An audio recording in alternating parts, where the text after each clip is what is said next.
भीम की शक्ति का परीक्षण। पांचों पांडव युधिष्ठिर, भीम, अर्जुन, नकुल और सहदेव पितामह भीष्म तथा विदुर की छत्रछाया में बड़े होने लगे।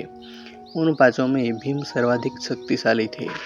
वे 10-20 बालकों को सहज में ही गिरा देते थे। दुर्योधन वैसे तो पांचों पांडवों से ईर्ष्या करता था, किंतु भीम के इस बल को देखकर उससे बहुत अधिक जलता था। वह भीमसेन को किसी प्रकार मार डालने का उपाय सोचने लगा। इसके लिए उसने एक दिन युधिष्ठिर के समक्ष गंगा तट पर स्नान, भोजन तथा क्रीड़ा करने का प्रस्ताव रखा, जिसे युधिष्ठिर ने सहर्ष स्वीकार कर लिया। गंगा के तट पर दुर्योधन ने विविध प्रकार के व्यंजन तैयार करवाए। स्नानादि के पश्चात जब सभी ने भोजन किया तो अवसर पाकर दुर्योधन ने भीम को विष युक्त भोजन खिला दिया। भोजन के पश्चात सब बालक वहीं सो गए। भीम को विष के प्रभाव से मूर्छा आ गई। मूर्छित हुए भीम को दुर्योधन ने गंगा में डुबा दिया। मूर्छित अवस्था में ही भीम डूबते उतराते नागलोक में पहुंच गए। वहां पर उन्हें भयंकर विषधर नाग डसने लगे तथा विषधरों के विष के प्रभाव से भीम के शरीर के भीतर का विष नष्ट हो गया और वे सचेतावस्था में आ गए।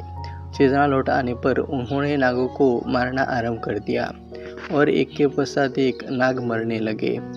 भीम के इस विनाश लीला को देखकर कुछ नाग भागकर अपने राजा वासुकी के पास पहुंचे और उन्हें समस्त घटना से अवगत कराया। नागराज वासुकी अपने मंत्री आर्यक के साथ भीम के पास आए। आर्यक नाग ने भीम को पहचान लिया और उनका परिचय राजा वासुकी को किया।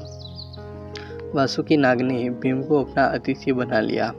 नागलोक में 8 ऐसे कुंड थे जिनके जल को पीने से मनुष्य के शरीर में हजारों हाथियों का बल प्राप्त हो जाता था। नागराज वासुकी ने भीम को उपहार में उन 8 कुंडों का जल पिला दिया। कुंडों के जल पी लेने के बाद भीम गहन निद्रा में चले गए। 8वें दिन जब उनकी निद्रा टूटी तो उनके शरीर में हजारों हाथियों का बल आ चुका था। भीम के विदा मांगने पर नागराज वासुकी ने उन्हें उनकी वाटिका में पहुंचा दिया। उधर सोकर उठने के बाद जब पांडवों ने भीम को नहीं देखा तो उनकी खोज करने लगे और उनके न मिलने पर राजमहल में लौट गए। भीम के इस प्रकार गायब होने से माता कुंती अत्यंत व्याकुल हुई। वे विदुर से बोली, हे आर्य, दुर्योधन मेरे पुत्रों से और विशेषतः भीम से अत्यंत ईर्ष्या करता है। वही ऐसा तो नहीं है कि उसने भीम को मृत्युलोक में पहुंचा दिया। उत्तर में विदुर ने कहा, हे देवी, आप चिंतित मत होइए।